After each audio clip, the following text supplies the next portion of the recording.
Eu vou compartilhar aqui com vocês os slides dessa aula de hoje, tá? É, eu não estou vendo, não tem mais ninguém querendo entrar na sala. Se porventura alguém abrir aí alguma coisa no grupo do WhatsApp para poder falar, vocês me avisem aqui, ou pelo chat, ou de qualquer outra forma, tá bom? É, vocês estão vendo aí os slides já? Conseguem visualizar? Deixa eu abrir.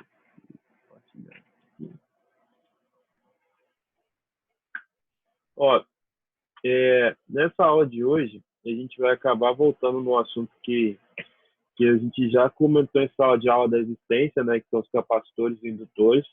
Na aula passada, a gente acabou falando sobre questões de triângulo de potência, sobre como fazer, né, com esses termos em relação à utilização para o dia a dia. E aí a gente teve a discussão para o trabalho. Primeiro, antes do início da aula, tem alguém que quer comentar alguma coisa do trabalho, alguma coisa em relação ao que está sendo feito, algo em relação ao prazo? Eu deixei para vocês o prazo até no dia 10, né? Então pode ser que, se vocês tiverem dúvida, é legal vocês abrirem aí para poder falar, até mesmo caso vocês tenham alguma dúvida com relação a isso, né? Tá? Então fiquem à vontade aí para poder abrir o áudio a qualquer momento, interromper e falar o que vocês estão precisando ou se quiserem falar. Então, a aula de hoje a gente vai falar sobre esses dois elementos, que é o capacitor e o indutor. O que vem a ser o capacitor? Primeiro, ninguém mais falou, se vocês estão conseguindo escutar normal ou está tendo algum tipo de problema ainda? É porque eu não escutei ninguém ainda falar nada, estou com medo de tudo normal. Tranquilo, Breno, obrigado. Então, o capacitor, galera, é um componente físico, um componente que vocês vão ver aí em qualquer elemento que seja eletrônico, né, que vocês estejam trabalhando, vocês vão perceber a presença do capacitor. O capacitor nada consiste em um elemento que pode ser eletrolítico ou cerâmico, ou qualquer outra composição de, de materiais, né? Basicamente, um capacitor é composto por uma chapa. Essa chapa ela é composta com materiais que são dados como materiais isolantes, e a partir desses materiais a gente faz manipulações para poder conseguir armazenar energia, como se fosse uma mini bateria. Toda vez que vocês analisarem ou verem essas figurinhas que estão analisando aqui do lado, isso a gente chama de capacitor. A perninha de terminal mais curto é a perninha que vai sempre ser ligada no terminal negativo, e a perninha de terminal mais longo é sempre a perninha que vai ser ligada no terminal mais positivo do seu circuito. Então, o capacitor, por si só, ele acaba trabalhando em níveis de tensões que são ajustáveis. Então, tem capacitores que vão aguentar 200 volts, tem capacitores que vão aguentar 5 volts, tem capacitores que vão aguentar 10, 15, 20, 250, 500 volts. Então, dependendo da aplicação, né, você vai poder construir um elemento que aguenta um nível de tensão alto ou um nível de tensão baixo. Para determinada aplicação, se você tiver um nível de tensão alto, o que vai mudar em relação ao capacitor é mais a forma como ele é construído. Então, capacitores que aguentam níveis de tensões mais elevados são elementos que têm ocupam um espaço físico muito grande. Já os capacitores que têm que são utilizados em níveis de tensões baixos, eles são mais pequenos e podem ser visualizados aí nos componentes eletrônicos, como aquele carrinho de brinquedo. Se você quebrar aí um controle, né, de TV, abrir para olhar, você sempre vai ver a presença do capacitor, ou que é utilizado como um filtro, né, uma forma de proteção para os circuitos, ou até mesmo como um adicional aí de um elemento que vai fazer para que a gente tenha um nivelamento do nível de tensão. Então, o que é o capacitor? O capacitor é um elemento que ele é passivo no circuito, ou seja, ele recebe um nível de tensão e corrente, ele não produz tensão na corrente, apesar dele conseguir armazenar, ele não produz, né? Ele consegue converter uma energia química em energia elétrica por meio da passagem do fluxo de elétrons, mas de forma nenhuma o capacitor ele é um elemento ativo que fornece energia para o circuito, né? Que fornece potência para o circuito. Ele também entra como um elemento que vai consumir, assim como o resistor que a gente tinha visto nas últimas aulas. Então, ele consiste em duas superfícies condutoras separadas por um material não condutor. Então, quando eu faço isso, um isolamento de uma superfície que é não condutora por um elemento que é condutor e forneço um fluxo de corrente passando, né, por essas duas camadas, eu tenho aí a presença de um material que consegue armazenar energia. Então, classificado pelo material que é usado entre as chapas condutoras. Dependendo do material que eu vou colocar em cada uma dessas chapas, eu posso classificar o capacitor de diferentes segmentos. Então, aí são as simbologias desses capacitores. O capacitor pode ser simbolizado dessa forma, onde o terminal positivo dele está aqui. Dessa forma, onde o terminal positivo é aquele que possui menor nívelzinho da rampa do quadro retângulo aqui, né? Dessa formulazinha aqui, onde o terminal negativo é esse que está com a representação arredondada, e dessa forma, onde o terminal negativo é o que tem menor representação, positivo é o que tem menor representação. Então, todos eles, né, eles sempre vão indicar para a gente qual que é o terminal positivo e negativo do capacitor. Se você, porventura, inverter a polaridade, ou seja, tentar fazer com que o fluxo de corrente que passa por esse capacitor entre no sentido oposto, o capacitor ele tende a explodir. Ele não vai funcionar da forma como você deseja, né? E aí ele vai ser danificado se for um eletrolítico, né? Que a galera costuma brincar muito quando vai fazer esse tipo de análise. Se não verificar isso aqui e colocar de qualquer forma, vocês costumam ter costumam sentir um odor, né, ruim, né? E em seguida vocês podem reparar como se for o princípio de uma explosão, uma mini explosãozinha onde o capacitor expilha ali aquele material que é componente, que é composto, né, por dentro dele. Então, o capacitor, para a gente, ele entra como um elemento passivo, assim como os resistores. Ele pode ser aplicado em fontes de retificação, de corrente alternada, corrente contínua, nas telecomunicações, nos filtros elétricos, nos osciladores, em qualquer indústria também, seja a indústria médica, seja a indústria que utiliza equipamentos de medição, equipamentos que trazem para a gente maior nível de segurança quanto à análise que a gente precisa de fazer. Então, o capacitor ele serve aí como entra para a gente como um reforço, né? Um reforço para as aplicações que a gente precisa da eletrônica, justamente por ser um equipamento que traz maior segurança para a aplicação que a gente precisa de fazer. Tá, professor? Então, o capacitor é como se fosse um resistor, mas agora, diferente do resistor, ele consegue armazenar energia? Exatamente. O capacitor ele consegue armazenar energia na forma de um campo elétrico. Então, vamos imaginar, a figura, que é a figura ao lado aqui, ó, possui duas chapas de metal paralelas carregadas com diferentes potências. Isso aqui vocês já devem ter visto lá na Física 3, né, ou em algum momento da vida de vocês. Então, aqui tem uma chapa que é carregada por uma representação onde eu tenho folga de elétrons, né, e aqui eu tenho uma chapa que ela está carregada com um fluxo de elétrons livres um pouco mais distribuídos, né. Então, quando eu faço, que eu tenho essa representação de colocar duas chapas próximas, onde essa aqui ela tem uma representação de ter mais lacunas livres, né, ou seja, ter aí a representação de ser mais positiva do que essa, eu consigo imaginar esse pensamento. Se o elétron, que é carga negativa, é colocado entre as placas, uma força irá atuar para afastar essas placas negativas, já que elas possuem uma representação de estar próximo, né? E eu tenho aí uma representação que isso aqui é elétron, se eu tenho a presença de positivo e negativo, eu vou estar atuando com a possibilidade de passar os elétrons livres de uma chapa para outra, né? A região mostrada entre as placas, no qual irá ser influenciada por uma força chamada de campo eletrostático, e a direção dessa força vai dar placa positiva para a placa negativa sempre. Esse campo é representado pelas linhas de forças, como vocês estão vendo aí na figura ao lado. Então, esse pensamento que é descrito quando a gente vai estudar Física 3, né, a gente acaba trabalhando com essa indução da criação de um campo magnético, ou seja, de eu ter uma placa positiva, uma placa negativa, um elemento que possui mais elétrons livres do que outro.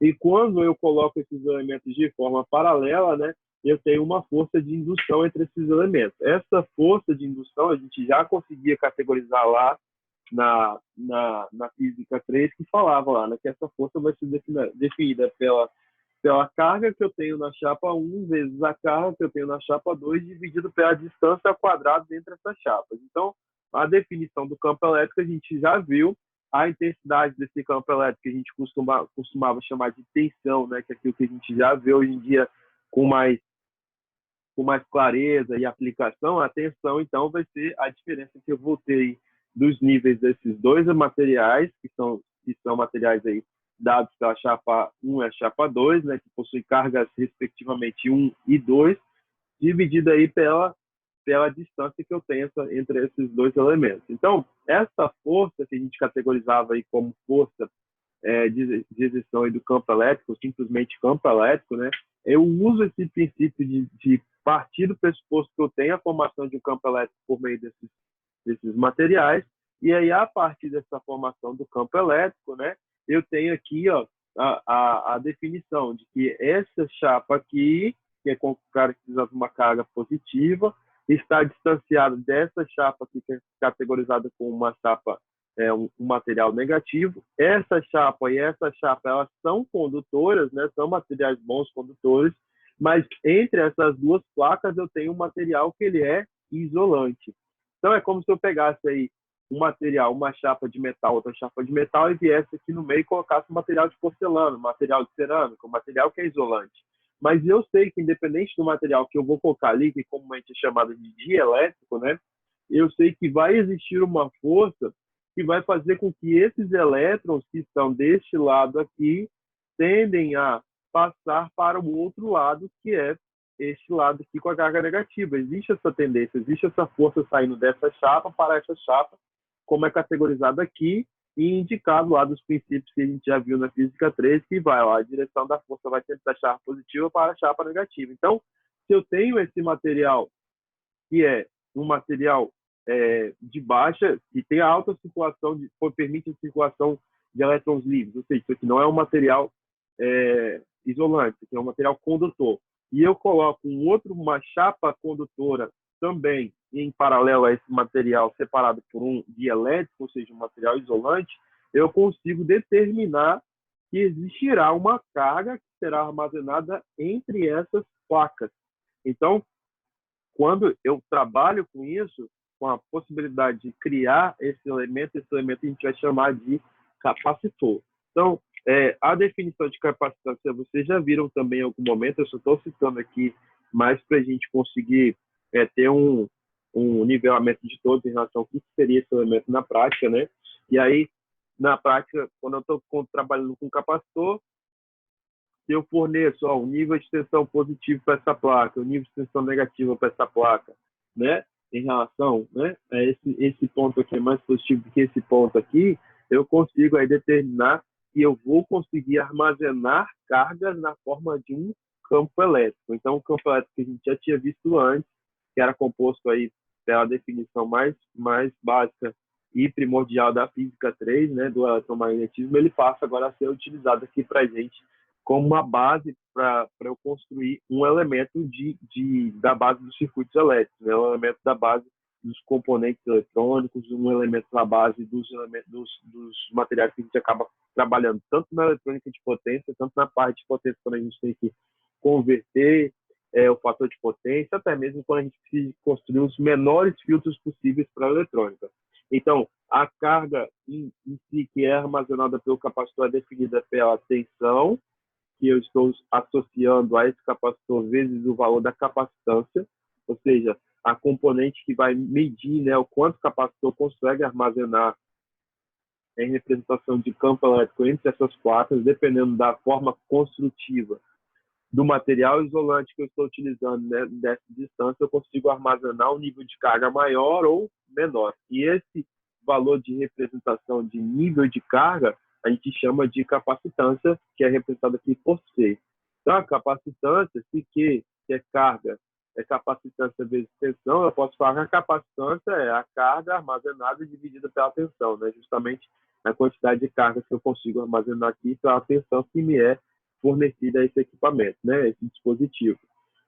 A carga é medida sempre em Coulomb, a capacitância é sempre medida em Faraday, e aí a diferença principal que a gente trabalha quando a gente vai trabalhar com capacitores é que a maioria dos capacitores eles têm medidas dadas em micro, em nano, tá? A gente acaba tendo aí medidas com valores bem pequenininhos para capacitância, né? É comum vocês encontrarem lá assim, eu vou olhar um capacitor, qual que é a capacitância desse capacitor? 200 picofaraday, né? 200 nanofarad. É comum a gente ter uma representação pequenininha, porque a gente está falando de um elemento que ele já é reduzido, isso cabe na palma da nossa mão, né? Se a gente for olhar para esses elementos aqui, se vocês forem analisar, ó, esses elementos aqui, vocês vão perceber que eles são pequenininhos, e aí a forma de energia que ele vai armazenar também vai ser um valor bem pequeno. Então, se eu olho para esse primeiro ponto aqui, né, eu consigo verificar isso, ó, a capacitância desse capacitor, ou seja, o nível de representação de carga que eu vou conseguir armazenar, né, vai ser associado, né, ao componente. Esse componente aqui, ele vai me fornecer, ó, 1.500 microfarad, e o valor de tensão máximo que eu vou submeter ele é de 25 volts. Quando eu olho para esse aqui, ó, né, eu já mudo a capacitância dele. Ó, qual que é a capacitância aqui? 2.200 microfarad, e a tensão máxima dele, reduzida aqui, a gente foi para 16 volts. Então, reparem, aqui eu tenho uma capacitância um pouco menor, só que a tensão maior. Aqui eu tenho um volto de capacitância menor, só que a tensão menor ainda do que essa de 25 volts. Então, quando eu trabalho com volto de capacitância, vocês vão reparar que isso também vai influenciar na tensão que eu vou estar trabalhando. Se eu tiver altos valores de tensão, né, se isso aqui for alto, ou seja, o valor que eu vou estar submetendo aquele capacitor de tensão for muito alto, eu vou utilizar aí em uma base da potência, né, uma base elevada aí para casa e tal, para rede de energia, vocês vão ver que são elementos muito maiores. Se a gente for utilizar níveis da eletrônica de um carro, da parte construtiva aí, de qualquer material que seja eletrônica, né, vocês vão perceber que esses componentes são reduzidos, porque a gente vai trabalhar com níveis de tensão reduzidos. Então, esses níveis de tensão vão depender da aplicação que eu tenho, né, para poder colocar esses elementos em funcionamento. Tá? Por enquanto? Então, eu tenho um capacitor, o capacitor vai me fornecer uma carga associada ao tempo que eu estou sujeitando aquele elemento, e dependendo desse tempo, eu também vou ter aí uma carga associada a como que eu vou estar colocando esse capacitor em funcionamento, ou seja, o tamanho dele vai estar diretamente ligado à carga que ele possui e aos níveis de tensão máximos, né, que eu estou sujeitando ele. Então, a capacitância em si ela é medida pelo coeficiente da carga armazenada pela diferença de potência, né? Eu posso falar que pela potência que eu estou fornecendo ao capacitor, então eu consigo determinar qual que é essa capacitância em si, onde sempre o nível de carga é dado em coulomb, o V é dado em volts, né? E a capacitância é dada em farad.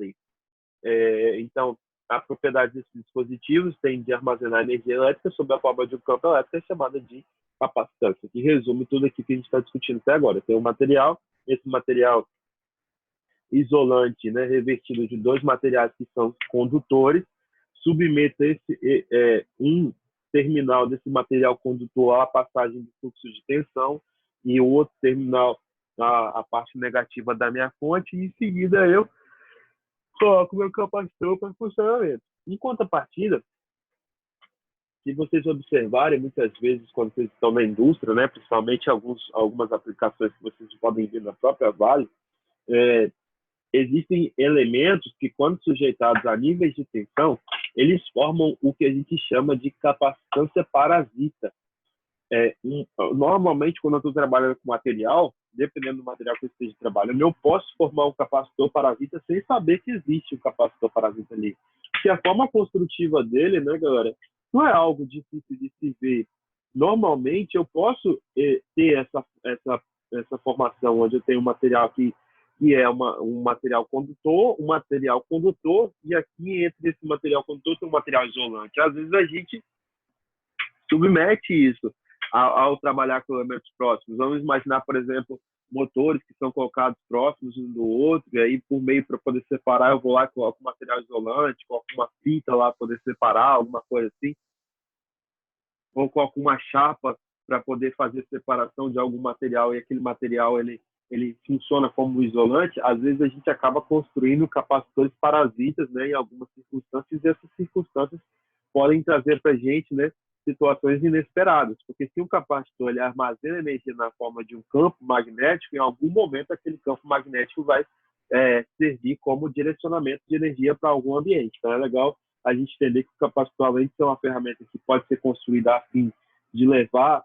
né, ao conhecimento da análise de circuitos, eu também posso pensar no capacitor como uma ferramenta que, às vezes, ela possui uma característica que é indesejável, ou seja, ela aparece, né, em um circuito, ela aparece um componente, mas a gente não projetou aquele circuito, aquele componente para funcionar daquela forma. Então, em alguns momentos, vocês podem encontrar assim, ó, efeito capacitivo parasita, que é onde vocês encontraram esse nome, né, efeito capacitivo parasita, é que vocês têm um material que está funcionando como um armazenamento de energia na forma de um campo magnético, né, um campo potencial, e aí em cima desse campo vocês têm aí um armazenamento de energia na forma de um campo elétrico, né, magnético, não, campo elétrico.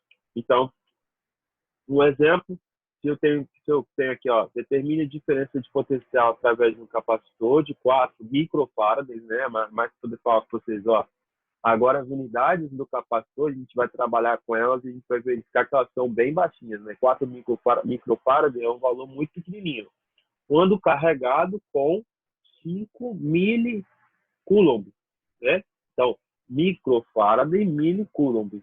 Então, quando eu vou analisar microfarad, né, isso vai ser relacionado à capacitância. Microfarad, o farad é de capacitância. E aqui, quando a gente analisar os 5 milicoulomb, coulomb, a gente vai lembrar de carga, né? A gente vai lembrar da carga que eu estou trabalhando naquele elemento. Então, determine a diferença de potencial. O que é a diferença de potencial? O valor de tensão. Sabendo que o capacitor trabalha aí a nível de 4 microfarad e carregado com 5 milicoulomb. Então, o valor da tensão, né, e da carga, como a gente tinha olhado lá atrás nos slides, aqui, ó. Cadê o mouse? Cadê ele? Aqui. Ó, capacitância vai ser igual a carga sobre níveis de tensão, né? Esse ΔV aqui é a mesma coisa que tensão, ou diferença de potencial. Então, a carga é dada como 5 microfarad, 4 microfarad, 4 vezes 10 a menos 6 farad, né? E a capacitância e a carga é dada por 5 milicoulomb. Então, é 5 vezes 10 elevado a menos 3 coulomb, né? A partir daí, se a gente sabe disso, a carga vai ser, então, que sobre V, o que para a gente vai ser o próprio 5 vezes 10 elevado a menos 3, que é a minha carga, dividido pelo V, pelo C, que é o 4 vezes 10 a menos 6, né? Estou dividindo aqui a carga que eu possuo pela capacitância que eu consigo armazenar naquele elemento capacitivo, naquele capacitor. O capacitor ele consegue armazenar em termos de capacitância 5 vezes 10 elevado, 4 vezes 10 elevado a menos 3, menos 6 farad. E a carga associada a esse elemento é de 5 vezes 10 elevado a menos 6. Quando eu divido uma pela outra, eu vou encontrar a diferença de potencial, que é dada por 1.250 volts, ou 1,25 kV. Já consegue associar que isso aí é um valor muito grande, né? Então, a tensão associada a esse elemento, quando a gente estiver trabalhando com uma carga de 5 vezes 10 a menos 3 e a capacitância de 4 vezes 10 a menos 6, é como se eu faço assim, olha, eu posso armazenar 1.250 vezes, né, aquele elemento da capacitância lá associado para poder trabalhar com o capacitor, porque esse valor que está dado em mili, né, ele é 1.250 vezes maior do que esse valor que eu estou trabalhando aqui em micro, né? Aqui está 10 elevado a menos 3, aqui está 10 elevado a menos 6. Na hora que eu divido um pelo outro, né, eu consigo associar isso aí ao valor de tensão que eu vou estar trabalhando para essa carga, 5 vezes 10 a menos 6, dividido por esse valorzinho que a gente tem aqui, que é mili, né? Está associado em mili. Então, para trabalhar com esses valores, voltando aqui para o cálculo de representação da nossa carga, como a gente está trabalhando com valores que são muito pequenininhos, né? Já que aqui eu estou trabalhando 10 a menos 3, aqui é 10 a menos 6, eu sei que no final, por essa potência aqui ser menos 3, essa ser menos 6, eu posso inverter, né? E trabalhar com essa divisão e achar esse valor. Então, professor, eu tiro dessa letra A que a diferença de potencial que eu vou ter dessa representação trabalhando com carga e capacitância vai ser de 1.250 volts. Só isso. Exatamente. A gente só consegue tirar esse elemento do capacitor. Depois a gente vai ver como que eu vou inserir isso dentro do circuito. Neste momento, a gente só está trabalhando com os níveis em relação à carga e à capacitância, ou seja, o quanto ele consegue armazenar e quais são as características construtivas desse elemento. Depois a gente fala assim, ó, encontre a carga de um capacitor. Agora, eu mudei o capacitor de 4 microfarad para 50 picofaraday, né? É bom até dar uma relembrada nesses valores de nano, pico, mili, né? Mili 10 a menos 3, pico 10 a menos 12, aí vai para nano 10 a menos 9, vai para e assim por diante. Então, eu tenho aí uma capacitância que é dada por 50 picofaraday, né? Que é a mesma coisa que 50 vezes 10 a menos 12 faraday. E eu tenho aqui um valor de tensão que está sendo dado como 2 kV, né? 2 kV, ou seja, 2.000 volts. Então, a carga associada a um capacitor que possui 50 picofaraday, né? De representação para capacitância, tem um valor de tensão a 2.000 volts, ela vai ser determinada aí pela carga, vai ser C vezes V, ou seja, se eu passar aqui, ó, a carga para cá e isolar C vezes V, eu tenho Q é igual a C vezes V, então eu tenho um valor final aqui dado por 50 vezes 10 a menos 12, vezes 2.000, que é a mesma coisa que 0,1 vezes 10 a menos 6, né, coulombs. Então, se eu pegar esse 10,1 aí e 0,1 vezes 10 a menos 6 e converter para notação, eu consigo falar que a carga que eu vou ter representada para essa letra B vai ser 0,1 microcoulomb. Sempre voltando, né, para a notação, para as unidades coerentes, né, e corretas para a notação que a gente precisa para ambos os casos. Então, o capacitor, como já comentado, né, os capacitores têm a capacidade de armazenamento dada pela quantidade de representação que eu tenho aí pela tensão, como a gente já viu atrás, e a capacitância. E a carga armazenada nesse capacitor também pode ser relacionada pela corrente e pelo tempo. Por que ela pode ser relacionada pela corrente e pelo tempo? Porque quando a gente está trabalhando com Coulomb, né? Coulomb, para quem lembra da física 3, que é essa representação que vai vir da carga, ela também está associada ao tempo, ou seja, o fluxo de energia que eu estou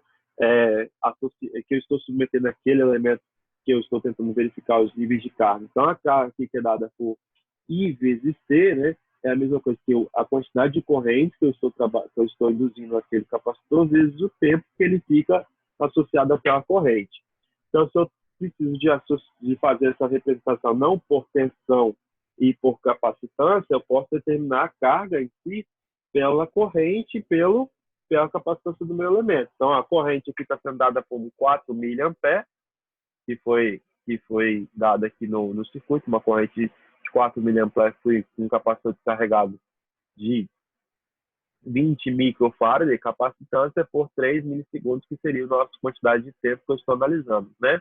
Então, se eu estou trabalhando com um elemento que vai armazenar energia, vocês vão reparar que com o capacitor, com o passar do tempo das nossas análises, o tempo ali vai ser determinístico, né? Vai ser algo que vai ser determinante para eu conseguir trabalhar com todas as variáveis que eu preciso de obter.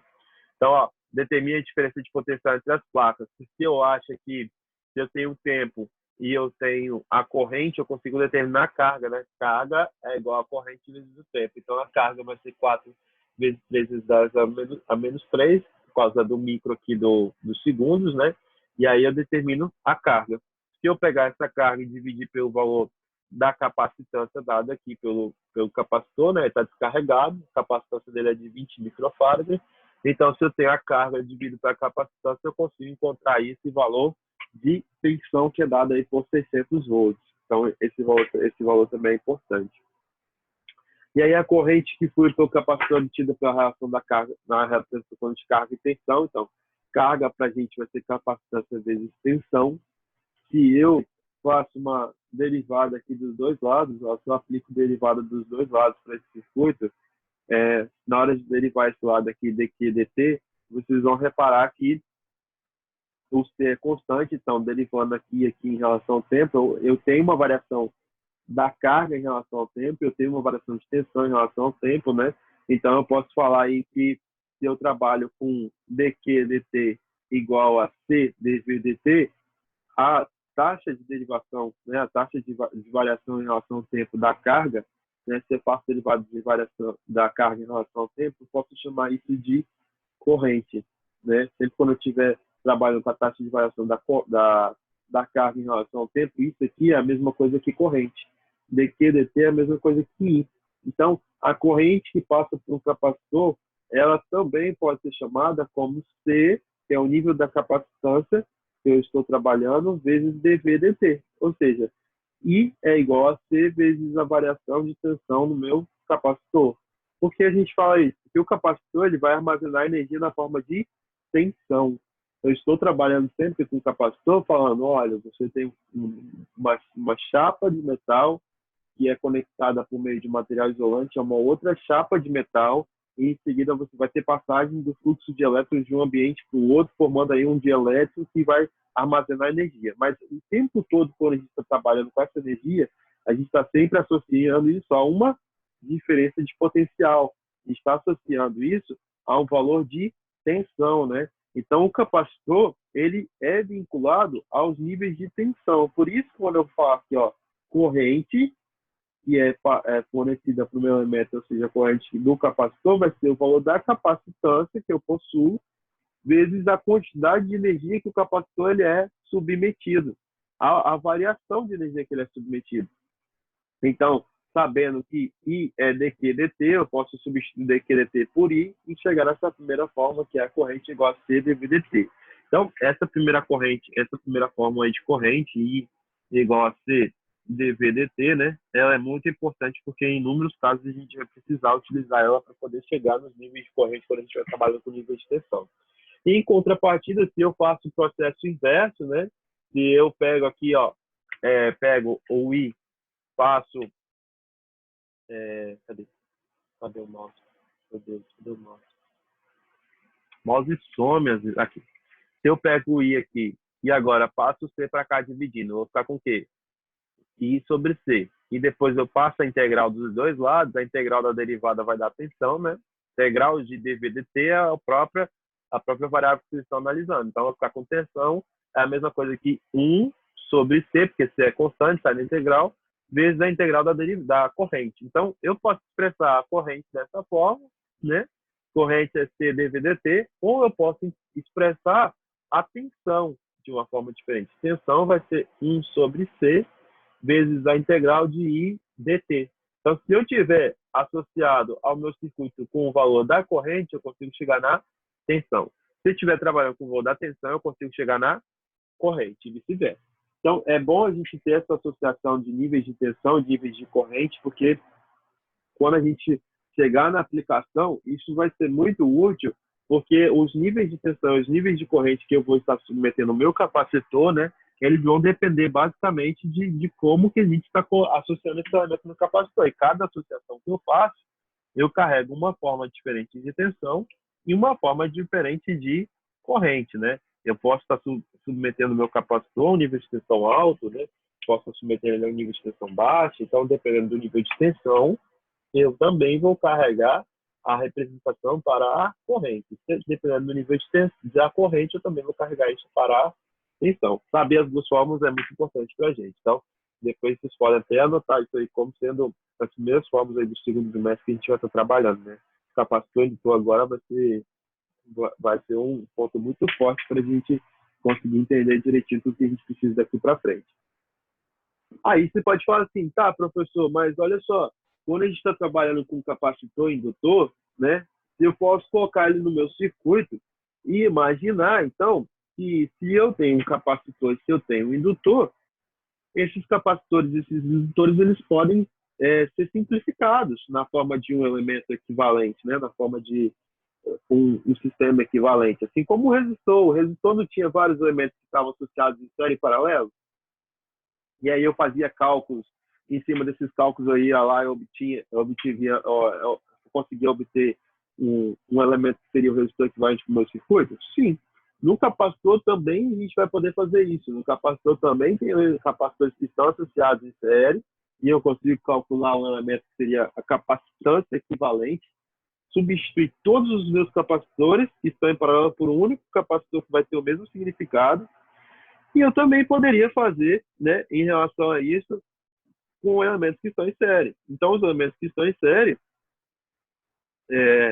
vão estar associados aí à minha representação mais formal de conseguir trabalhar com eles também dessa forma como eu estava trabalhando com os resistores. Qual que é a diferença primordial?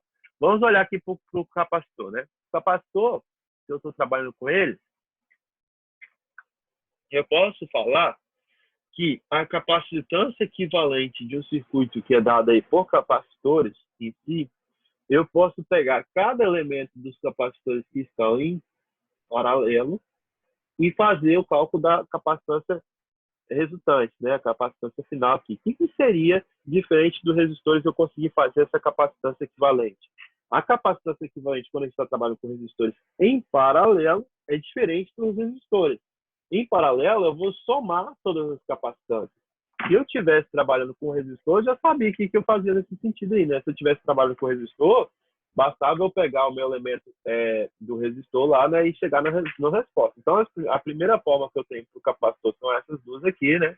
A capacitância é I, C, dVdt, e o V é 1 sobre C integral de IDT. Mas aí a gente for o seguinte, professor, se eu estiver trabalhando com capacitor, você acabou de falar aí que o capacitor ele possui uma forma diferente de associação. Ó. Se eu tiver aqui um capacitor dado assim, ó, esse aqui é um capacitor, vamos colocar aqui 3 microfarad, né, o valor dele, a gente já sabe que o capacitor vai ter um valor menor. Vim aqui e coloquei um outro capacitor em paralelo, a gente já consegue identificar que esses dois elementos estão em paralelo, né, por isso que foi tão importante aquele primeiro contato que a gente teve para poder falar aqui que era paralelo e série, né? Então, ó, eu tenho agora 3 capacitores que estão associados em paralelo. Paralelo por quê? Porque esse par de nós associa a esse par e a esse par. Então, os 3 elementos eles estão em paralelo. Então, eu poderia falar assim, qual que é a capacitância, né, equivalente desse circuito?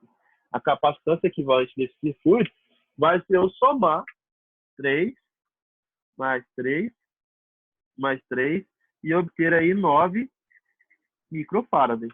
A capacitância equivalente já é o próprio 9 microfarads. Se eu vou mudar isso aqui, ou seja, se eu vou trabalhar com uma representação maior, se eu colocar um terceiro elemento aqui, um quarto elemento aqui, um quinto, um sexto, só vou ir somando. Então, esses capacitores que estão em paralelo, né? Se eu estou trabalhando com capacitores em paralelo,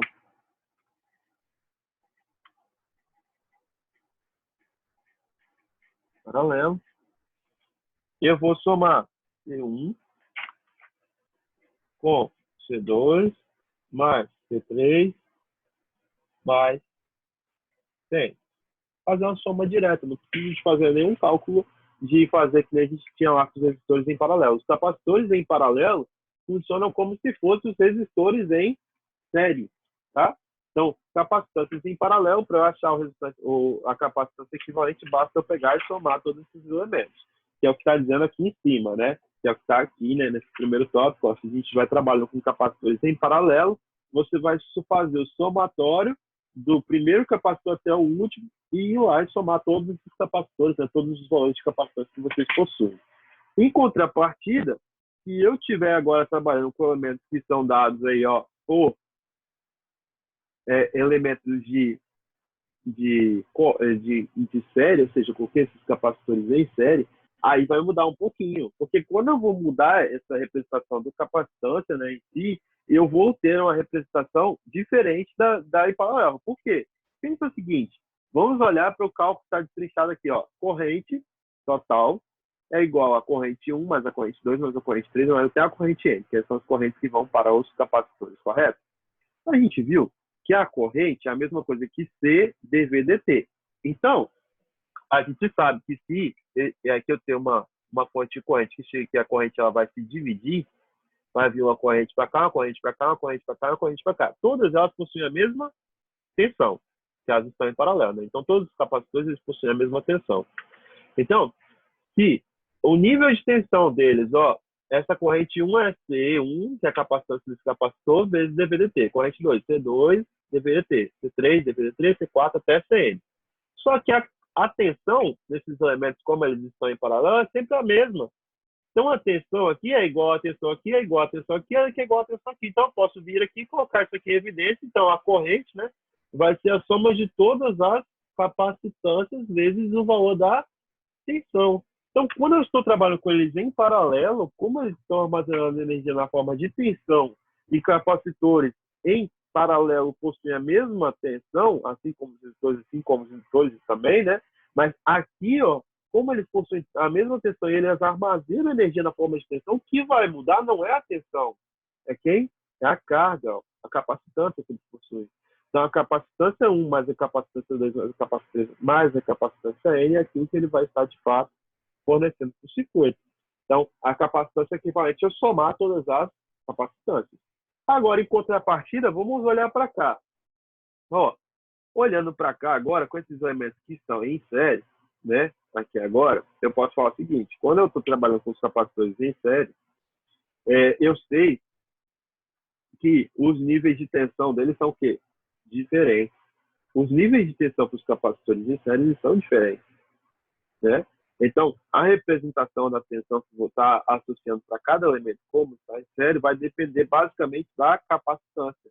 Mas eu sei qual que é a tensão C1. A tensão C1 é dada como 1 sobre C integral de I dt. Então, eu consigo rodar essa malha aqui por meio de uma lei de Kirchhoff das tensões, né?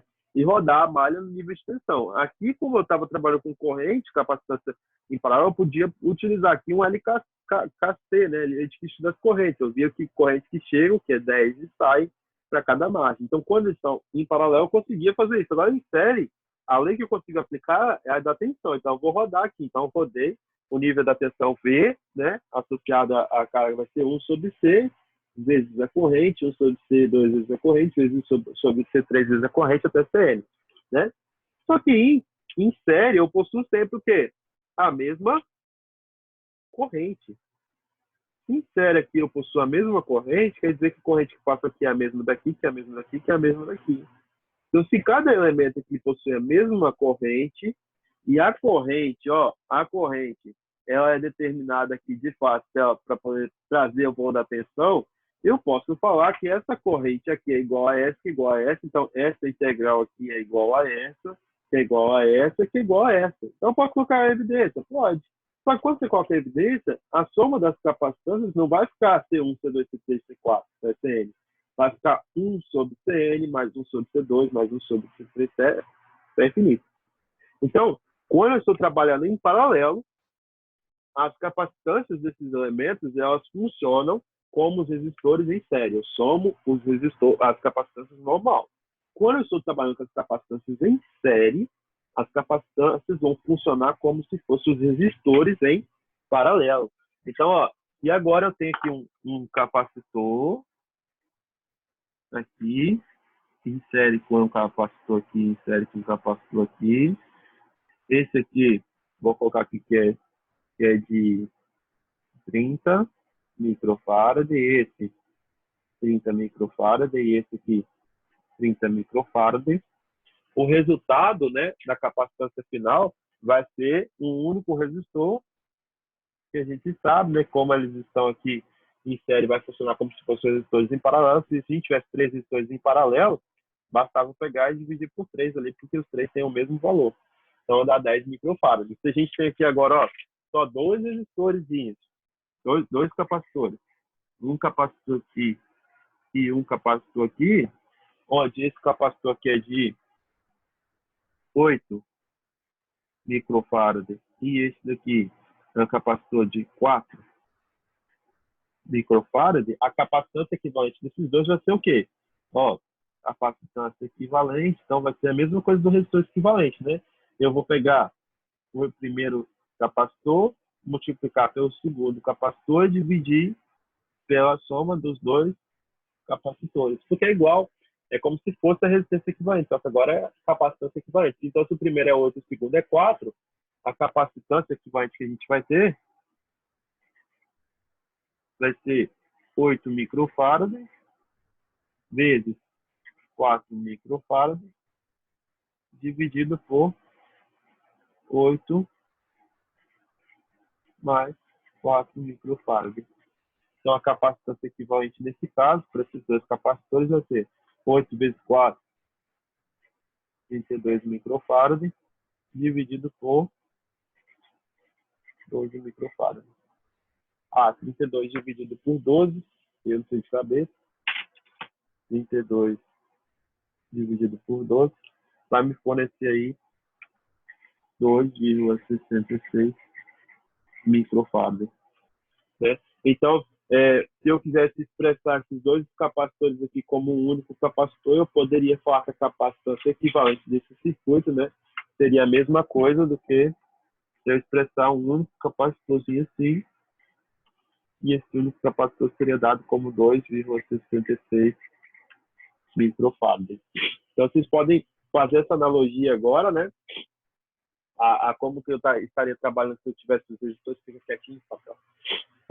E aí a gente trabalha, olha, que se eu estou com capacitores em série, eu penso que eles são os resistores em paralelo e faço os cálculos, né? Fazendo, 1 sobre capacitância equivalente é igual a 1 sobre C1, mais 1 sobre C2, mais 1 sobre C3, até o total. Ou eu faço de 2 em 2, fazendo C1 vezes C2 dividido por C1 mais C2. Então, eu consigo olhar para o capacitor e visualizar ele como sendo um elemento que armazena energia na forma de tensão.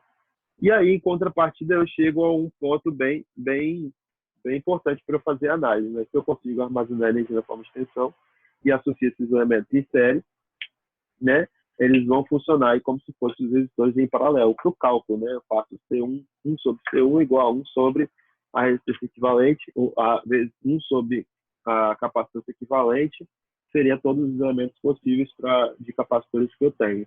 Então, esse slide é até muito importante para vocês fazerem os cálculos. Então, determine a capacitância equivalente dos dois capacitores 4 e 6, conectados em paralelo e em série. Então, se eu tenho dois resistores e eles estão conectados em paralelo, basta somar C1 e C2. C1 mais C2 dá 10 microfarads. Se eu tiver os dois elementos aqui conectados em paralelo, né, aí eu pego C, que é a capacitância equivalente, vai ser C1 vezes C2 dividido por C1 mais C2, dando total aí 2,4 microfarads, né, como a gente fez aqui no papel, só que usando outros valores, né, que a gente chutou. Aí a gente pode pensar diferente também, né? Tipo, dado que eu tenho o valor que eu quero para a capacitância, eu posso chutar um valor do capacitor e querer achar o outro. Olha que exercício legal esse aí. Qual o valor da capacitância, que deve ser conectada em série com um capacitor de 30 microfarads, para que a capacitância equivalente seja igual a 12 microfarads, né? Então, se eu tenho aqui, que 1 sobre C é igual a 1 sobre C1 mais 1 sobre C2, eu tenho que o valor dessa capacitância aqui é 12, que é capacitância equivalente, e eu tenho uma dessas duas capacitâncias aqui, que é de 30.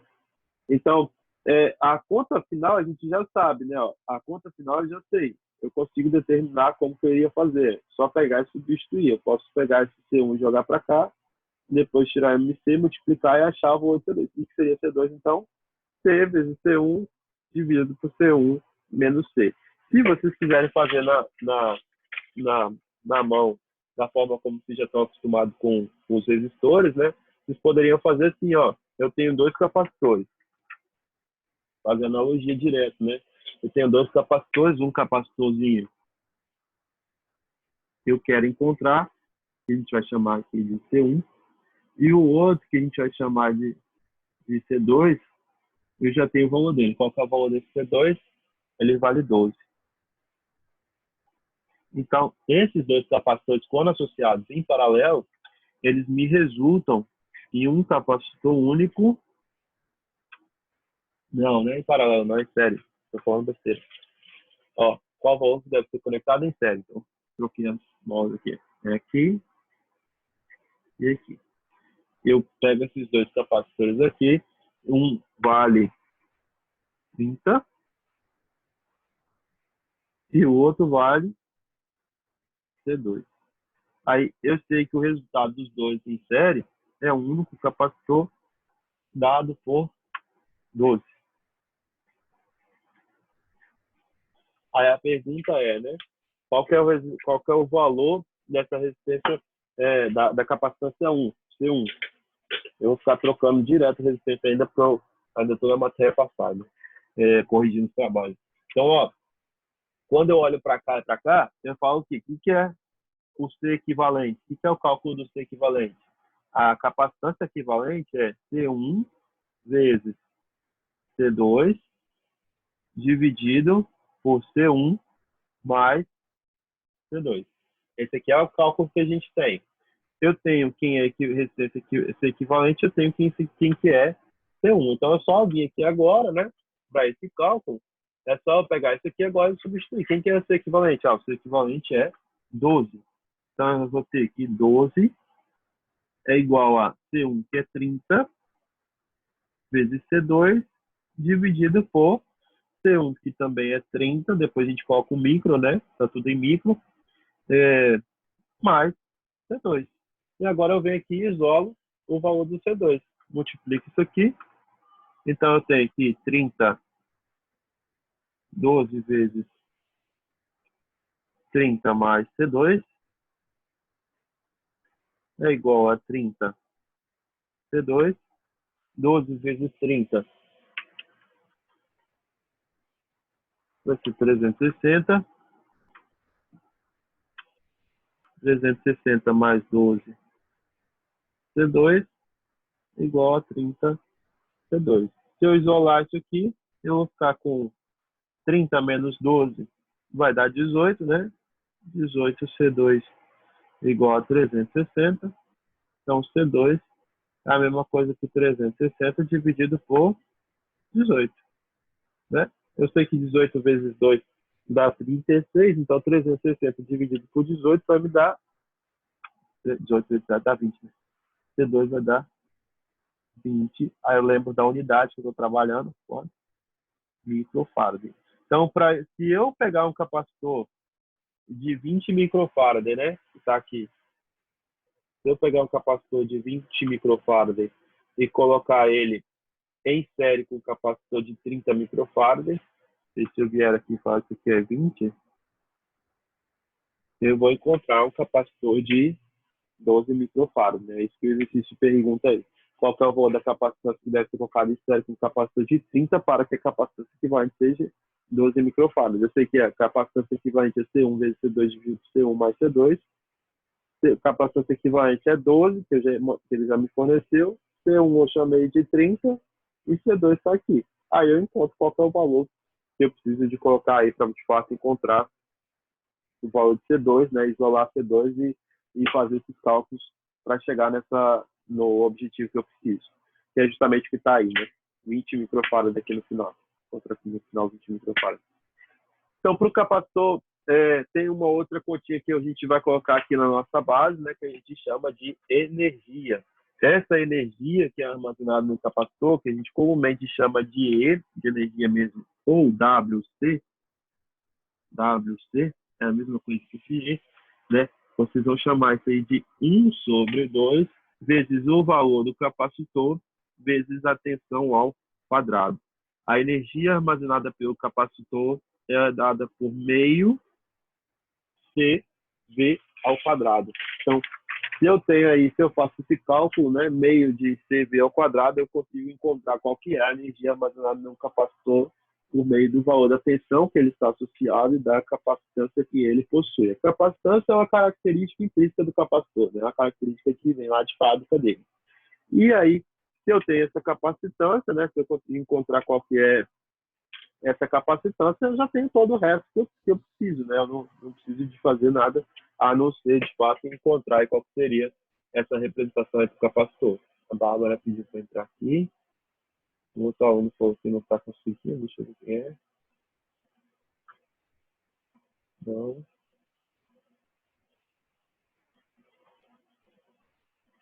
Oi, Bárbara, consegue escutar? Eu não escutei ninguém hoje nessa sala. Será que esse fone, um fone está funcionando o áudio, o outro não está funcionando, só está funcionando? Oi, pessoa, é o Ó, Hugo. É que eu tô no computador da minha namorada. Dá pra alguém escutar abre o sim. áudio para aula aí. Tá ouvindo? Oi, Não tô. Ixi, eu acho que eu não estou conseguindo escutar ninguém. tá ouvindo aí? Mas tá bom. Vocês estão conseguindo Calma aí, escutar professor, tô aqui também. Não estou conseguindo escutar ninguém. Errou.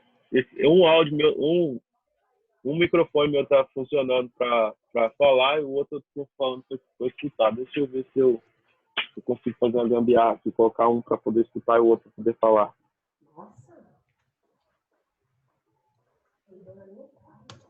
Vou colocar isso aqui.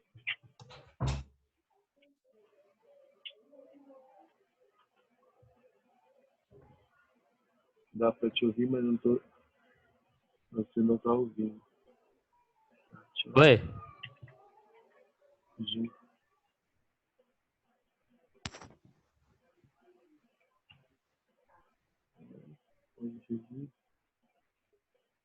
Alguém fala de novo aí para mim. Oi? Agora sim. Estou usando dois fones agora. Professor, tá ouvindo? Estou escutando, cara. Tá me escutando? Agora tá show. Show. Tá de boa. Show. Tá show. Se eu puder, depois eu bato uma foto e mostro vocês jogando de arco aqui. Mas vamos lá. Então a energia do capacitor aí vai ser dado por essa fórmula aí, né? Meio CV ao quadrado. Né? A capacitância que já é do capacitor e a tensão que eu vou ter que procurar para poder falar que vai ser aquele valor que vocês estão achando lá no circuito. Tá, então eu já consigo resumir tudo isso, né? A energia do capacitor é dada pela meio V ao quadrado, eu posso converter isso pela energia que é associada à potência, né? Se eu tenho a potência, eu trabalho com essa representação mais formal, ou eu chego aqui e deduzo essas duas formas e calculo direto. Mas, basicamente, saindo dessa parte onde eu tenho energia igual a integral da potência igual a U vezes I é igual a isso, e aí substituindo, né, eu consigo encontrar o valor para poder chegar nesse V ao quadrado. Se vocês não quiserem decorar, basta vocês falarem, né, fizerem essa aplicação direta. Energia igual a integral da potência. A potência é igual a corrente vezes a tensão. A corrente a gente já sabe. O que é corrente? C dV dt. Substitui C dV dt na hora que eu faço essa representação aqui de colocar a integral, né, de CV dt, a integral da derivada já é a própria variável, né? Então eu vou ter que a representação aqui que eu vou ter no meu sisteminha vai ser eu integrar o V, na hora que eu integro o V, eu fico com meio V, né? E aí eu vou ficar com meio V ao quadrado, que é justamente a representação aí que eu tenho dos circuitos que a gente vai fazer analogia aí nos cálculos. Então, a energia para a gente, meio CV ao quadrado.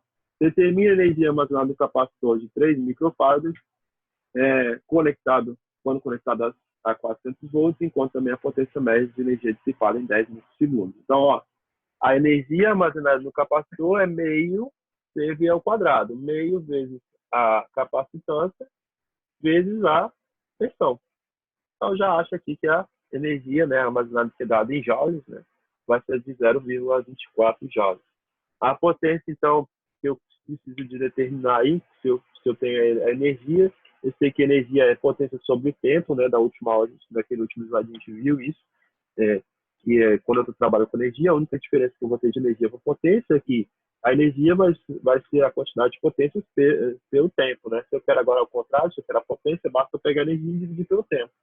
Então, a potência média da energia entregue pela carga lá vai ser dado com a energia que eu já possuo armazenada no capacitor, 0,24, dividido pelo tempo. O tempo foi dado aqui 10 microsegundos. Aí a gente consegue também falar, ó, um capacitor de 12 microfarads, o que é esse 12 microfarads? Capacitância. É solicitado para armazenar 4 joules de energia. Então, isso aqui já é o valor da energia. Encontra a diferença de potencial para o qual o capacitor deve ser carregado. Então, a energia, que eu falei para vocês, às vezes pode ser chamado de E, e às vezes pode ser chamado de W, e ainda pode ser chamado de WC, né? É a mesma coisa que meio CV ao quadrado. Então, se eu faço o contrário, né? Se eu quero encontrar a tensão, eu vou isolar a tensão. Então, eu passei o 2 para cá multiplicando, ficou 2W. Dividi o C, 2W sobre C. Agora eu vou lá, tiro a raiz e eu isolo o valor da tensão. Agora é só substituir. 2W, o W aqui é 4, que é a minha energia. 2 vezes 4 dá, vezes 4 vai ter a representação aqui de joules, né?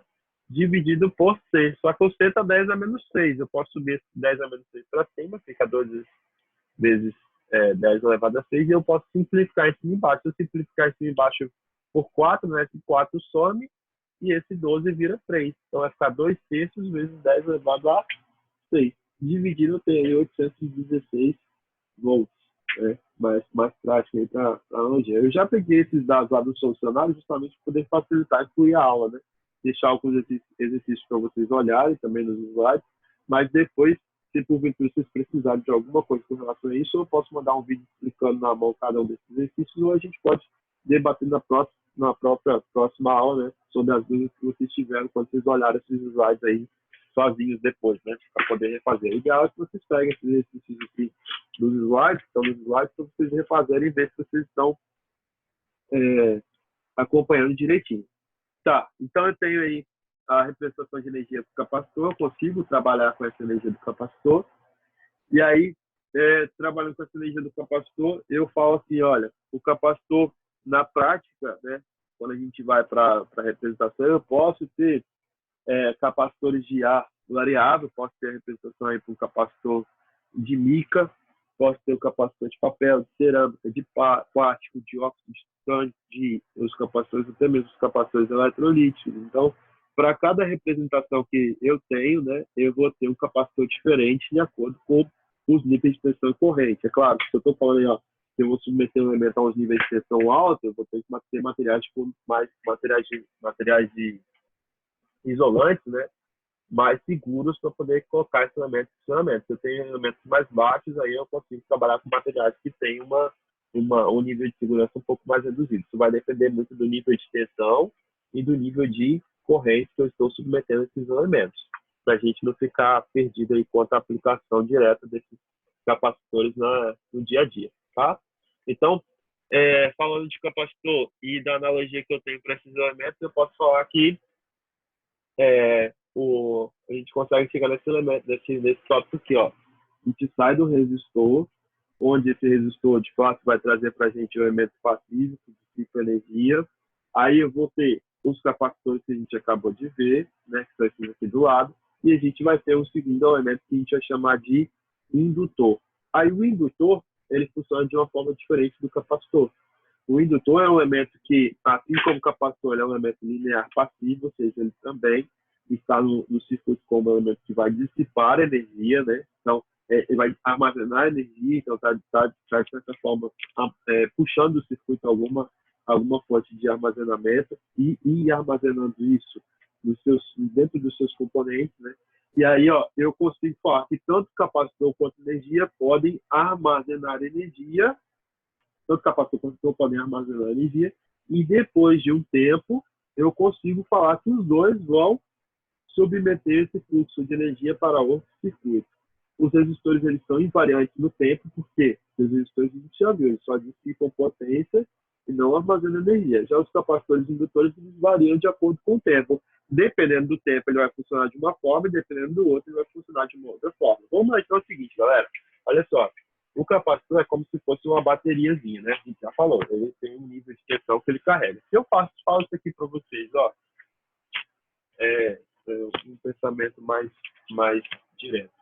Eu tenho aqui uma fonte de tensão, mais ou menos. Vamos dar um passo lá e depois a gente volta. Um resistor aqui. Um capacitor aqui. E um resistorzinho aqui. Tá? Vamos colocar aqui 10 volts. Vamos colocar aqui 5 ohms. E vamos colocar aqui 10, 5. Vou colocar 2 ohms. Vai ficar ruim isso, né? Vou colocar 5 aqui também, para facilitar as contas. Só para a gente exemplificar. Tá bom? Tem 5 ohms, 10 volts. O capacitor C1 aqui, eu não preciso ter o valor dele ainda. Eu só vou fazer uma análise para a gente conseguir entender. Como que eu iria calcular esse elemento? Esse elemento aí, no primeiro parte do circuito, a gente já sabe que ele armazena energia na forma de tensão, né? Agora, olha para esse circuito aí e me fala o seguinte. Esse capacitor e esse resistor de 5 que estão em paralelo, eles estão em paralelo. Paralelo, a gente tem os resistores, os elementos possuem sempre a mesma o quê? Tensão, correto? Então, a tensão que está em C1 é a mesma tensão que está em 5. No começo do circuito, né, quando a gente ligar a chave aí para poder colocar esse circuito em funcionamento, o capacitor ele vai estar descarregado. Com o passar do tempo, ele vai receber corrente, ele vai sendo carregado, né, vai chegar um momento em que eu vou ter um valor máximo dentro do capacitor. Qual que seria esse valor máximo?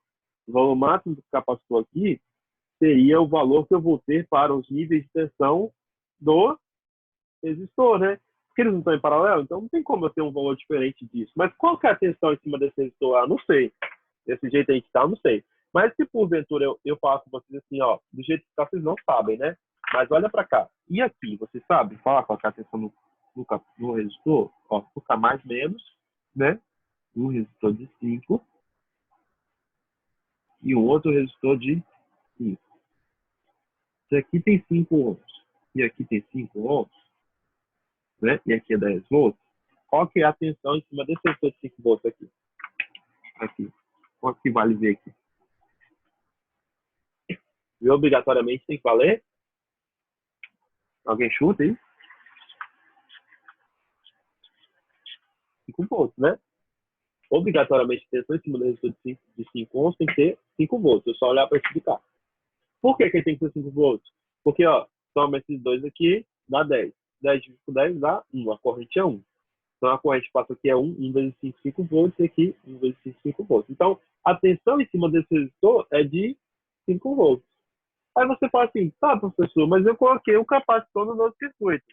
Meu capacitor está aqui. Qual que é a tensão em cima do capacitor? Ah, a tensão em cima do capacitor só pode ser a mesma tensão em cima do resistor, porque os dois estão em paralelo.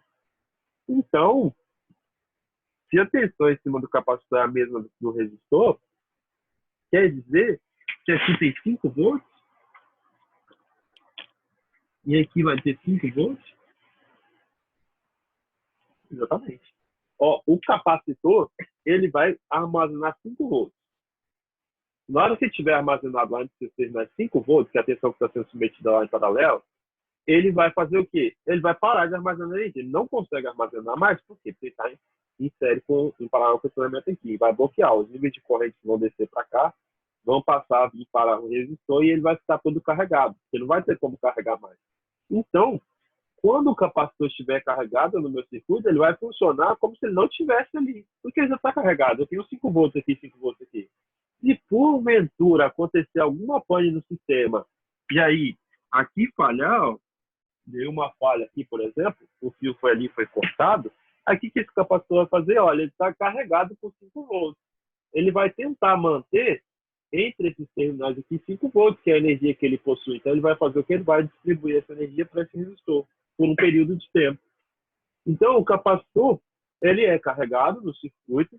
Depois que ele é carregado, a gente pode visualizar esse circuito aqui como sendo esse de cá. A gente pode visualizar esse circuito aqui como sendo esse daqui, com o passar do tempo. Porque ele vai estar aqui, mas ele só vai atuar quando não tiver energia no circuito. Porque quando ele tiver energia, ele já carregou o máximo, então ele está lá como segurança. Mas ele não está fazendo nada, ele só está carregado. Mas o fluxo de tensão está vindo e está alimentando essa carga. Quando acontecer alguma coisa, ou seja, se porventura tiver uma pane, aí o capacitor vai tentar segurar essa energia aqui em 5 volts, vai segurar essa tensão em 5 volts. Então, o capacitor, com o passar do tempo, ele funciona como um circuito aberto. Ele funciona como se ele não tivesse lá no circuito. Mas quando ele passar por uma pane, ele entra no circuito e funciona como uma fonte que vai fornecer 5 volts ao resistor. Então, a ideia que a gente tem que ter no capacitor é justamente essa. Ele vai armazenar energia na forma de tensão. Essa energia ela vai poder, posteriormente, ser recuperada, ou seja, ser passada para o resistor, para qualquer outro elemento do circuito. Então, aqui, para poder passar esse elemento para o circuito, né, ele não vai passar de qualquer forma. Ele só vai passar quando a gente tiver uma falha de energia, quando tiver um pico, alguma coisa assim. Então, o capacitor, às vezes, ele é utilizado justamente como filtro, como elemento de segurança, porque se tiver uma falha de energia de alguns segundos, por exemplo, ele vai manter o nível de energia constante na carga. Ele vai manter a carga em função colocando em paralelo com ele, com a energia sendo fornecida. Ele se opõe à variação de tensão. A gente costuma falar sempre que o capacitor ele se opõe à variação de tensão e por isso quando ele tem um elemento ali que está em paralelo com ele, né, ele vai tentar sempre manter a mesma tensão daquele elemento que está em paralelo. Ele vai tentar manter essa tensão até a descarregar toda a carga que ele possui entre os seus terminais. Quando ele terminar de carregar, o circuito vai ser desligado. Já em contrapartida, quando eu trabalho com o indutor, aí eu vou ter as mesmas analogias, só que funcionando de uma forma diferente, né? O mesmo tópico do capacitor, ele é um componente passivo do circuito. Quando a gente fala que é um componente passivo, é aquele que não vai fornecer tensão, que não vai fornecer corrente. Ele pode, em um momento, funcionar como um elemento que vai gerar um fluxo de corrente, mas não veio dele, veio de uma tensão externa, né? Qualquer condutor de corrente possui propriedades indutivas e pode ser considerado um indutor.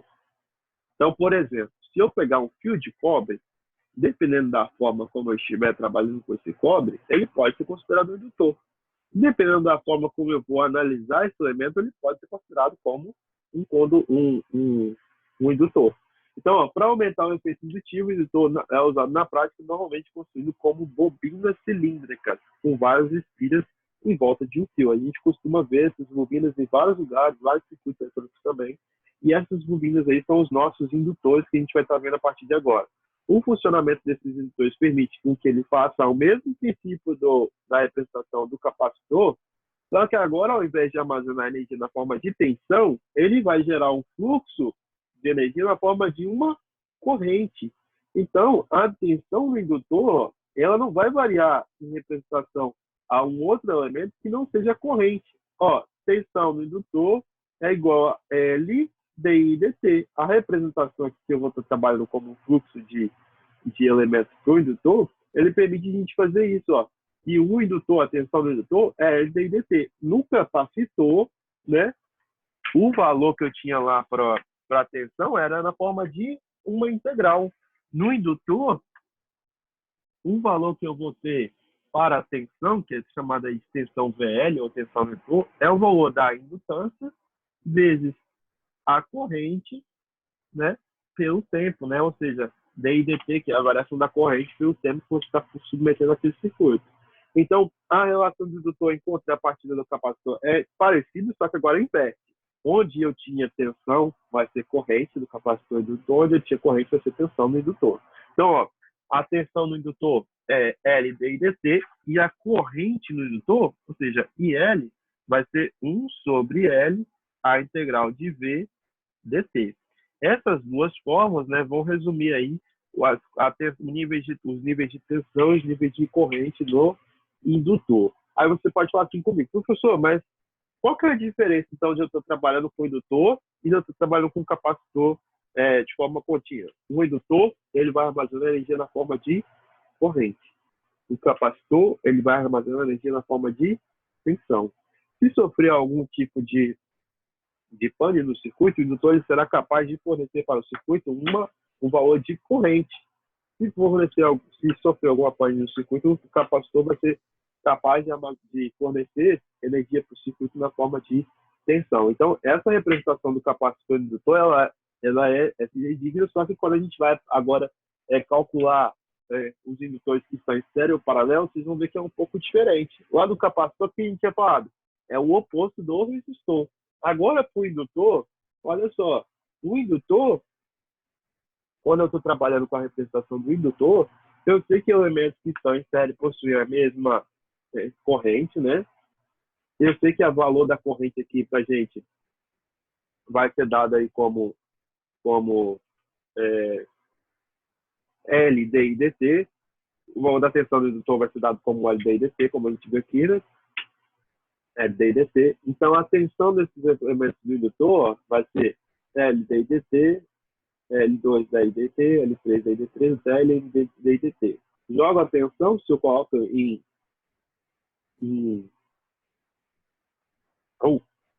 se eu coloco esse valorzinho aqui em evidência, eu consigo falar que a tensão vai ser a soma das indutâncias vezes a variação da corrente. Então, quer dizer que se eu quiser calcular dois indutores em paralelo, basta eu pegar e somar os dois valores? Exatamente. Em série, perdão. Se eu quiser calcular os dois indutores em série, eu vou somar os indutores. Se eu quiser fazer em paralelo, eu vou fazer a soma inversa, né? 1 sobre L igual a 1 sobre L1 mais 1 sobre L2, e assim por diante. O cálculo do indutor, ele é igual ao cálculo do capacitor, do resistor. O resistor, a gente fazia o quê quando ele estava em série? Somava tudo. Quando estava em paralelo, R1 vezes R2 dividido por R1 mais R2. O indutor é a mesma coisa. Se estiver em série, eu vou fazer a soma direta das suas indutâncias, tá? O valor do indutor é dado em R, mili-R, micro-R, né? E assim por diante. Lá na frente, acho que resume isso. O indutor em paralelo, em contrapartida, então, se é igual ao capacitor ao resistor, ele vai ser calculado da mesma forma como a gente faria para calcular o resistor em paralelo, né? Que seria o quê? R1 vezes R2 dividido por R1 mais R2, aqui vai ficar L1 vezes L2 dividido por L1 mais L2. Então, o cálculo do resistor em série é igual ao indutor em série e o cálculo do indutor em paralelo é igual ao do resistor em paralelo, não vai fazer diferença. Resumindo, então, o indutor, a gente pode chegar no cálculo da energia armazenada no indutor. Só que a energia armazenada no indutor vai se distinguir da energia armazenada no capacitor, porque agora a gente está trabalhando com o valor que é armazenado na forma de corrente. Então, lá no capacitor, né, energia era igual a 1W, que era igual a 1 sobre 2 CV ao quadrado. Aqui no indutor, eu vou ter 1 sobre 2 L I ao quadrado, ó. E eu armazeno energia na forma de corrente, o valor da energia vai vir aqui na forma de corrente. O indutor, lembra do I aqui, ó? Já falou, I de corrente. I de corrente. Então, a energia aqui é corrente. Se eu voltar lá no capacitor,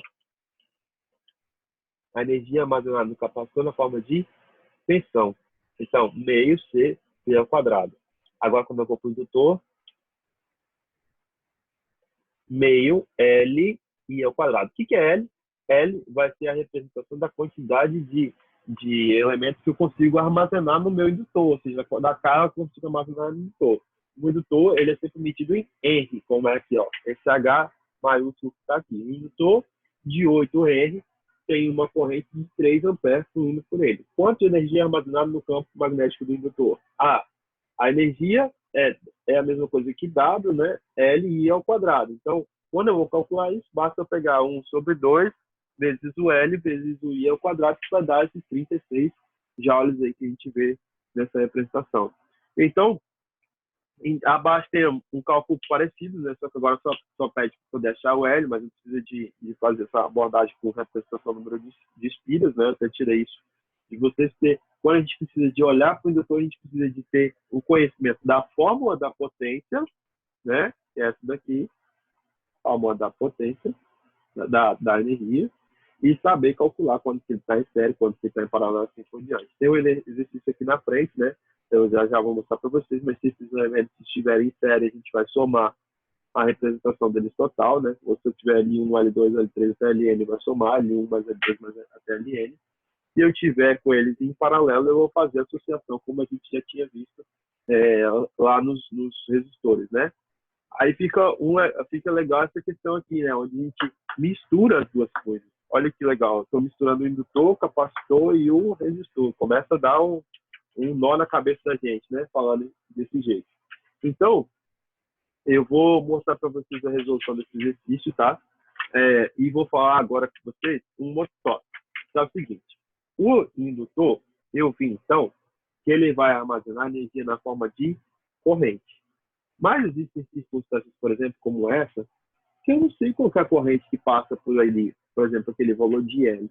Eu sei que o indutor, ele é como se fosse uma bateriazinha, né, que armazena a corrente.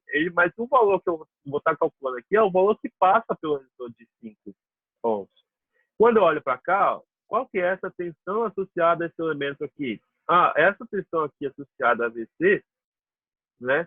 Eu não sei qual que é essa tensão VC, mas eu sei que quando eu estou trabalhando com VC aqui para esse capacitor, eu sei que quando ele carregar por completo, esse circuito ele vai abrir por completo. Por quê? se eu estou trabalhando aqui e vou determinar que esse VC aqui vai chegar no nível de carregamento máximo, vai chegar a um nível que ele não vai passar mais corrente, porque ele já vai estar carregado com fluxo máximo. Então, quando a gente está trabalhando com indutor e capacitor para circuitos de corrente contínua, normalmente a gente primeiro faz uma analogia do seguinte caso. Eu vou olhar o capacitor como sendo um circuito aberto.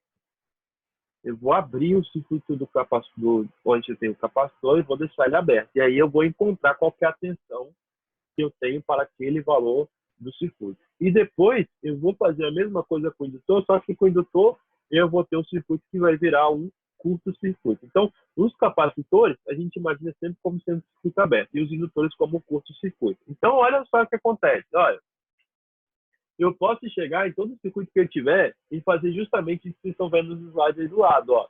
Eu tenho um resistorzinho de 1 ohm, esse resistor está associado a um resistor de 5, só que eu vou substituir o capacitor por um circuito aberto. Eu vou abrir, toda vez que eu ver um capacitor no circuito de corrente contínua, eu vou abrir ele. E toda vez que eu ver o indutor, eu vou fechar o curto, fazer um curto dos dois pontos, porque eu sei que por ali vai passar um nível de corrente aqui, eu vou ter um valor de tensão. Então, agora eu te pergunto, né? Qual que é esse valor da corrente que vem para cá e qual que é o valor da tensão que está associado a VC nesse ponto? Ó, se eu tenho VC aqui e esse ponto não está passando nada, né? Esse ponto aqui é o mesmo desse ponto. Então, eu consigo encontrar quem que é VC e quem que é IC. Vou voltar no exercício anterior, que a gente está descrito aqui, né? E a gente vou colocar aqui do lado para a gente ir resolvendo juntos. Eu preciso, então, de tomar esse exemplo, né? Então, toda vez que eu encontrar um capacitor, o que eu vou fazer? Eu vou abrir o circuito. Então, eu abri o circuito. Eu tirei o capacitor do circuito e deixei os pontos abertos. Na hora que eu faço isso, eu vou ter aqui uma fonte, que é uma fonte aqui de 12 volts, né? Aí, aqui dessa fonte, eu vou ter uma corrente passando aqui com o resistor de 1 ohm, né? Assim. Aí, a partir desse resistor, eu vi que aqui embaixo, ó, eu desci para cá, mas eu abri o circuito, né? Não tem corrente passando para cá, porque tem um vão aqui. Apesar de ter um resistor aqui no meio, não tem nada passando. Então, eu posso deixar ele aberto aqui. Do lado de cá, eu tenho um resistor, né? Que é o de 5 ohms. E aqui eu vim aqui e fiz um curto do meu indutor. Toda vez que eu estiver trabalhando em corrente contínua, o meu capacitor vai virar um circuito aberto e o meu indutor vai virar um curto. Então, é como se eu escrevesse, passasse reto para o indutor, colocasse um fio lá. Mas eu sei que aqui passa uma corrente que a gente vai chamar de corrente do indutor. E eu sei que aqui, ó, que entre os terminais do capacitor, apesar de ter um resistor ali, né, o resistor não está fazendo nada porque está com o circuito aberto, eu vou ter uma tensão que a gente vai chamar de VC. Eu tenho um resistorzinho aqui, e aqui desse ponto tem uma tensão que é chamada de VC, que é justamente essa tensão daqui para cá. Aí você pode falar assim, tá, professor, então, como que eu faço para achar isso aqui, a partir desse momento? Aqui é 12 volts, né? Atenção, aqui é 1 ohm, aqui é 5, então eu vou fazer o cálculo da resistência equivalente, considerando o circuito atual que eu tenho. O circuito atual que eu tenho, e aqui não tem nada, né? Aqui para baixo, se eu abrir esse circuito, esses dois aqui, eles ficam em série. É como se eu pegasse isso aqui, ó, e apagasse. Aí o 1 fica em série com 6. Então, eu teria um novo resistor, uma fonte aqui, né? Mais ou menos 12 volts. E aqui eu teria um único resistor, que eu iria chamar ele de um resistor de 6 ohms, né?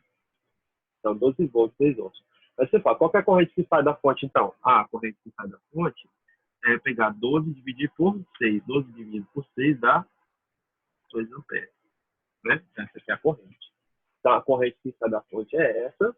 Aí, se eu for fazer a analogia para cá agora, sai 2 amperes daqui, né? Então, passa 2 amperes aqui, causando aqui uma queda de tensão de quanto?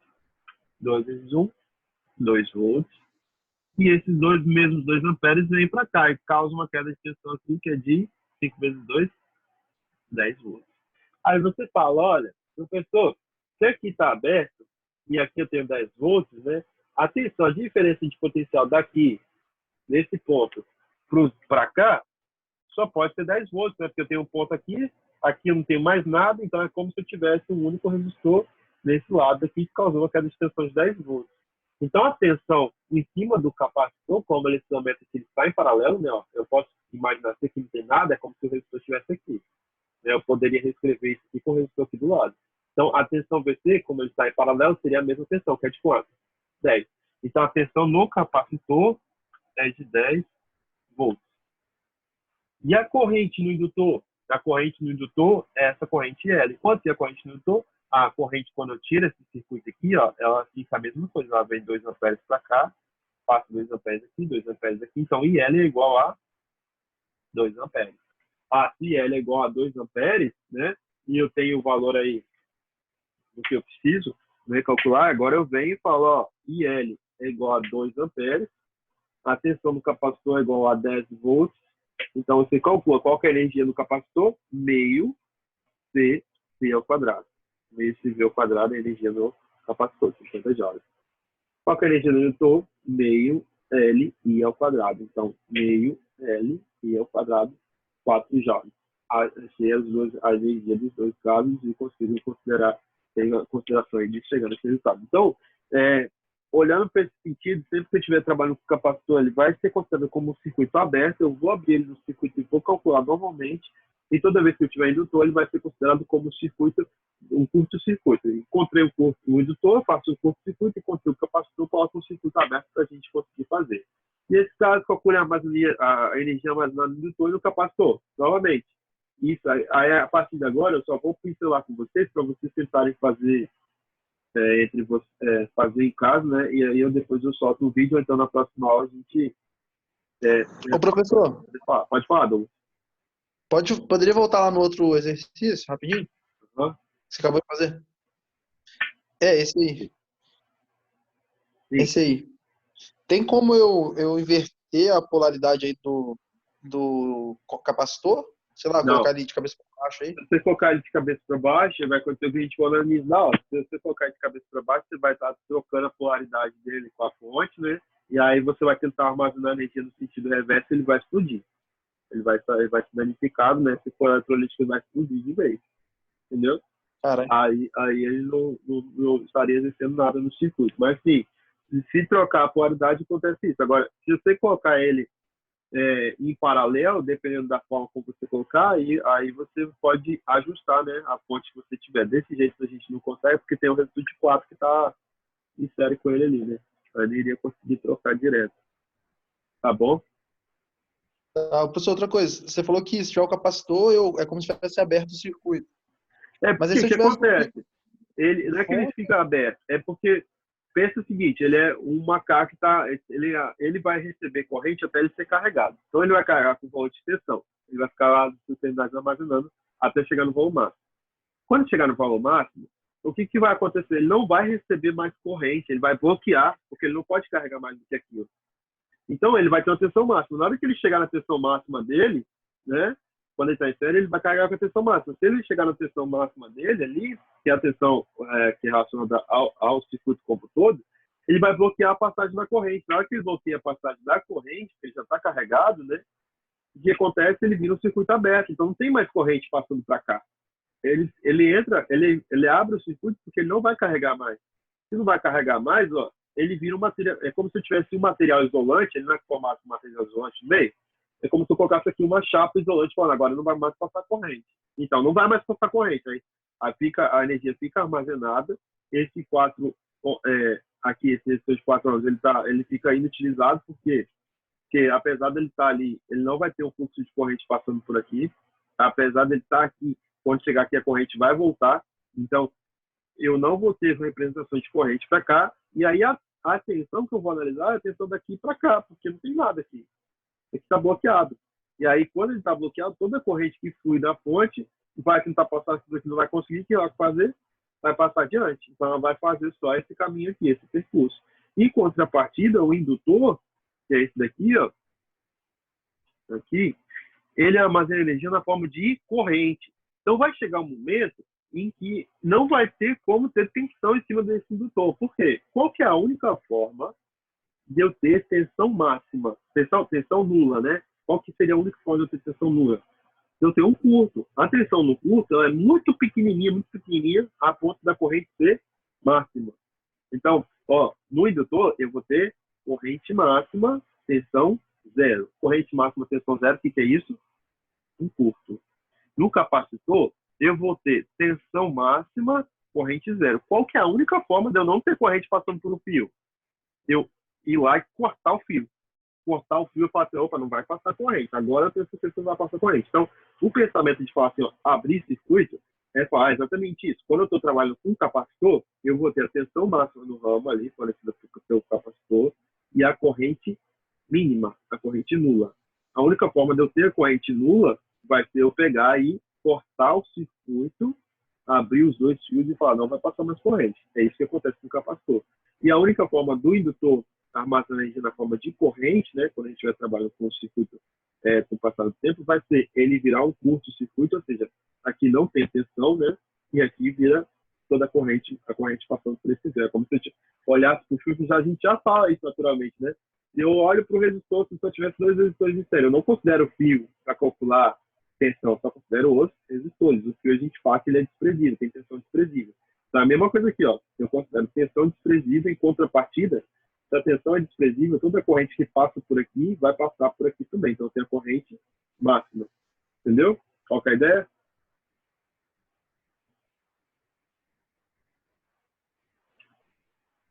Vamos lá. Então, associado a isso, se a gente estiver trabalhando com os dois elementos, eu consigo falar que eu também posso verificar isso aqui, ó. Aqui, o que eu poderia fazer para resolver isso? Então, ó, o indutor vai virar um curto-circuito, fecha aqui, passa por aqui, e o capacitor vai ficar um circuito aberto.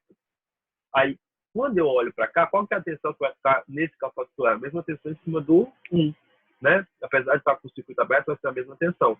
Então, o novo circuito que eu vou ter que calcular a minha representação fazendo o circuito aqui do indutor virar um fio e do capacitor virar um circuito aberto. Tenta fazer isso e achar o valor da energia do capacitor e da energia do indutor para ver até onde a gente chega. Quando vocês fizerem essa analogia, né, depois a gente vai trocar e conferir isso que a gente precisa de fazer. Aí eu coloquei esse daqui também, esse exercício também, um resuminho das fórmulas para vocês, né? Seria resistência, paralelo, série, para o capacitor, para o indutor, as fórmulas de tensão, corrente e energia que a gente vai discutir nas próximas aulas. Beleza? Tentem fazer esses 3 exercícios aqui, seguindo o princípio da aula que a gente teve hoje. E aí, na próxima aula, a gente começa a partir desses exercícios fazendo, né?